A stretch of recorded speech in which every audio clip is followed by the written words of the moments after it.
Voilà, bonjour. Dans cette vidéo, nous allons voir comment vous pouvez accéder aux cours Griffon une fois que vous êtes abonné à nos cours. Alors, tout commence par le moteur de recherche. Dans votre moteur de recherche, vous tapez coursgriffon.fr ou cours Griffon. Vous accédez à notre site internet et puis vous arrivez sur la page d'accueil du site et en haut à droite, tout en haut à droite, vous avez un lien qui s'appelle accéder aux cours. Donc il faut cliquer sur ce lien et en cliquant sur ce lien, vous accédez à la page qui permet de se connecter au cours Griffon. Donc vous cliquez sur ce lien et puis vous accédez à la page de connexion. On vous demande d'inscrire votre login et votre mot de passe que vous aurez reçu une fois que vous serez abonné.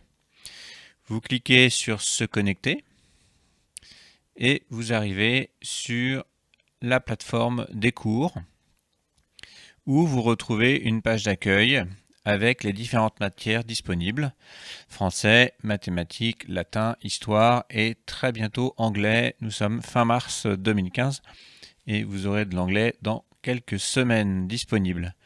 Donc, admettons que nous soyons un élève intéressé par le français, nous allons dans le cours français et nous retrouvons les différents packs de cours qui sont regroupés sous le vocable de indispensables. Les indispensables 1, 2, 3, 4, 5 et 6. Vous retrouvez ici le tableau que vous avez vu ailleurs sur notre site sur les pages de français qui explique la progression, comment repartir des bases et tout reconstruire pas à pas pour avoir un très bon niveau. Donc on rentre par exemple dans les indispensables 1, qui sont les cours fondamentaux. On a en liste les cours à suivre, de préférence dans l'ordre, mais il n'y a pas d'obligation, vous pouvez prendre un cours ponctuel. Mais en général, nous recommandons de suivre l'ordre que nous avons prévu. En haut, on clique sur un bouton qui s'appelle tableau de progression et on a une page qui s'affiche que l'on peut imprimer, qui est la progression écrite de tout ce que vous avez vu à l'écran tout à l'heure. Donc ça permet de l'imprimer et de la coller au début du cahier pour pouvoir suivre pas à pas et cocher quand les cours ont été faits. Ensuite, on revient sur le tableau de présentation. On va aller par exemple sur le cours 6, en admettant qu'on en est au cours 6, les homophones grammaticaux, ne pas confondre A et toutes les possibilités pour écrire le son est. Donc nous avons imprimé notre support écrit. Le support écrit du cours, donc voilà, on a cliqué sur support écrit. Et puis, on retrouve les quelques feuilles à imprimer. Je crois que dans ce cours, il y en a 4. Il y en a 4, donc avec une partie de leçon, des parties d'exercices qui sont réalisées de façon accompagnée avec le professeur qui corrige pas à pas en vidéo. Donc là encore, on imprime le support, puis on revient sur la page d'accueil et on va aller cliquer sur le bouton accès au cours. Donc tout simplement, on va se retrouver dans le cours numéro 6 en ayant cliqué ici. Alors on nous dit que ce cours va durer à peu près 1 heure et on nous donne le programme que devra suivre l'élève. Donc tout ce qu'il doit faire pour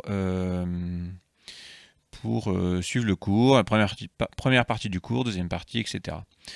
Et donc après, en liste, on a le cours qui est à suivre de façon linéaire, en sachant qu'il est découpé en blocs et il est constitué donc de plusieurs vidéos. Ce cours comporte plutôt plus de vidéos qu'un autre cours parce qu'elles sont en général un peu plus courtes, sauf la première qui dure un quart d'heure, mais les autres sont plus succinctes, puisque dans ce cours il y a beaucoup d'exercices d'application. Et après, quand l'élève est prêt, il lance son cours et le cours démarre avec le professeur qui lui explique tout ce qu'il va devoir faire aujourd'hui et qui lui introduit la notion qu'il va travailler. On peut mettre en plein écran, ce qui permet d'avoir un professeur en haute définition sous les yeux. Là, les images que vous avez ne sont pas forcément très bonnes puisque c'est une capture d'écran, mais l'image est bien meilleure en réalité, comme vous avez pu voir peut-être à d'autres endroits sur notre site internet. Donc encore une fois, on voit que le professeur corrige les difficultés de l'exercice que l'élève a dû faire au préalable tout seul. Donc l'élève est en autonomie, il est en autocorrection, et il compare ses réponses par rapport aux bonnes réponses, et le professeur insiste toujours sur les difficultés qui étaient à surmonter dans l'exercice en les détaillant point par point. On a donc un élève qui fait des exercices et qui a la correction immédiatement après, ce qui est très précieux pour cristalliser la compréhension du cours. Voilà, à la fin du cours, l'élève a un exercice interactif qui lui est proposé, sur lequel il va s'auto-évaluer. On va lui poser quelques questions qui portent exactement sur le cours qu'il vient de voir, qu'il vient d'étudier, et on lui propose de faire une sorte d'exercice. C'est le seul moment où l'élève a tapé quelque chose sur l'ordinateur avec le clavier ou avec la souris. Enfin, sinon, il n'a quasiment pas à s'en servir. Là, il n'écrit rien, mais par contre, on lui demande de réfléchir.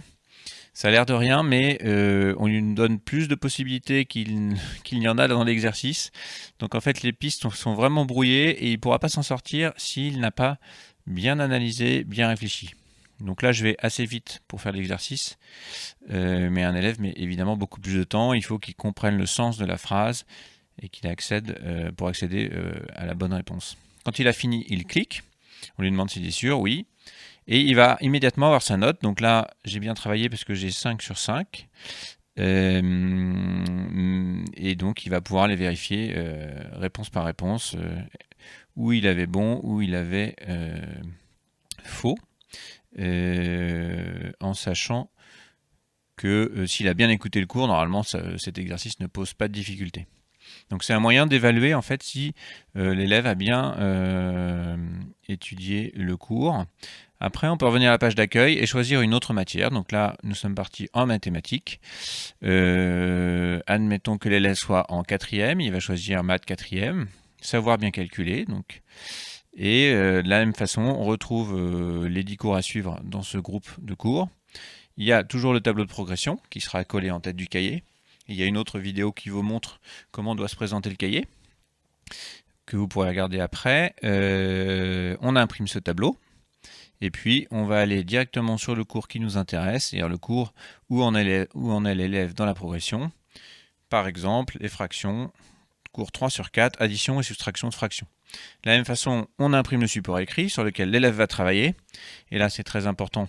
Encore une fois, pour que l'élève puisse écrire, suivre le cours et travailler quand le professeur lui demande de travailler, de faire un tel et tel exercice. Donc le cours déroule, c'est des fractions, on a démarré avec des camemberts, et on finit sur un problème accompagné et sur des exercices écrits que l'élève aura à faire en plus du cours pour vraiment s'entraîner et mettre en œuvre tout ce qu'il aura appris. Une fois que l'élève est prêt, qu'il a mis ça dans son cahier ou bien dans un classeur, certaines personnes préfèrent mettre les supports écrits dans un classeur, on accède au cours. Et là, on nous dit que le cours va durer à peu près 60 minutes. Et encore une fois, on nous donne le programme du cours, ce qui permet à l'élève et aux parents ou aux professeurs de s'organiser quand il s'agit d'accompagner l'élève et comprendre là où il en est. Et encore une fois, on a le cours qui défile en liste avec les activités à faire, les vidéos à suivre, qui renvoient en permanence à des notions de cours ou des exercices d'application.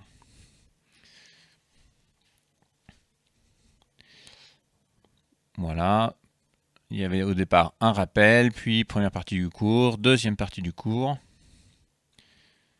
Donc l'élève peut éventuellement voir un cours en 2 fois, il n'est pas obligé de tout faire dans le même jour. Puis il a des exercices à faire sur son cahier et on lui donne la correction une fois qu'il a fait les exercices. Mais il y avait déjà beaucoup d'exercices au sein du cours, dans les vidéos. Et de la même façon, à la fin du cours, il a 2 exercices interactifs qui lui sont proposés. Un exercice qui porte sur le cours et puis un exercice de calcul mental qui l'entraîne en permanence à jongler intellectuellement avec les nombres et les différentes opérations. Donc la difficulté va croissante au fur et à mesure des cours et l'élève est donc obligé en permanence de réviser ses tables de multiplication par exemple pour pouvoir jongler et calculer rapidement. Donc cet exercice, par exemple, est en temps limité, il n'a que 2 minutes. Il n'a droit qu'à une tentative et 2 minutes pour parvenir au bout de l'exercice. S'il essaye de le faire avec la calculatrice, ça mettra plus de temps que s'il connaît bien ses tables. Pour avoir essayé, je peux vous dire que c'est vrai. Alors, voilà, il a 4 questions qui regroupent chacun 3 items. Et on lui demande s'il est sûr, il est sûr. Et il obtient immédiatement la note qui correspond à l'exercice qu'il vient de faire. Donc là, comme j'ai pas tout fait, je ne suis pas noté intégralement, mais donc j'ai des réponses fausses. Voilà. Et puis les autres matières, ça se présente de la même façon. Latin, histoire et anglais, avec les supports écrits et à chaque fois le cours à suivre. Donc idéalement, il faut que l'élève ait un casque sur les oreilles et que les supports soient collés dans un cahier 24-32, soit dans un classeur.